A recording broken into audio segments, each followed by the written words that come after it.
আসসালামু আলাইকুম, কেমন আছেন সবাই? তো আজকে আমি মুগ ডাল দিয়ে মাছের মাথা দিয়ে মুড়িঘণ্ট রান্না করব।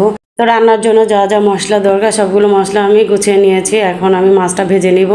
এখানে আমি সিলভার কাপ মাছের মাথা নিয়েছি। মাথাটা অনেক বড়, এজন্য কেটে একটু টুকরো টুকরো করে নিয়েছি। তো লবণ, হলুদের গুঁড়ো, মরিচের গুঁড়ো দিয়ে ভালোভাবে মেখে এখন আমি মাছটা ভেজে নিব।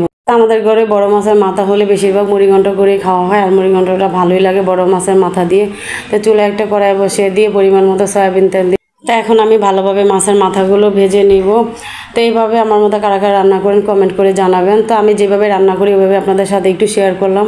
এখন আমি মাছ ভাজার কড়াইটাই আমি রান্না করে নিব। পরিমাণ মতো সয়াবিন তেল দিয়ে এলাচ, দারচিনি, তেজপাতা দিয়ে দিয়েছি, সাথে পেঁয়াজ কুচিও দিয়ে দিয়েছি। পেঁয়াজটা একটু যখন ভাজা হয়ে আসে তখন লবণ, হলুদের গুঁড়া, মরিচের গুঁড়া, আদা রসুন বাটা, জিরা বাটা সবগুলো মশলা দিয়ে আমি সামান্য একটু মশলা কষানোর জন্য পানি দিয়ে দিছি। পানি দিয়ে একটু নেড়ে চেড়ে ভেজে রাখা মাছের মাথাগুলো দিয়ে দিব। দিয়ে একটু নেড়ে চেড়ে ঢাকনা দিয়ে ঢেকে আমি 10 মিনিটের মতো আমি রান্নাটা করে নিব। তো 10 মিনিট হয়ে গেলে ঢাকনা নামিয়ে আমি ভেজে ধুয়ে রাখা মুগ ডালগুলো দিয়ে দিব।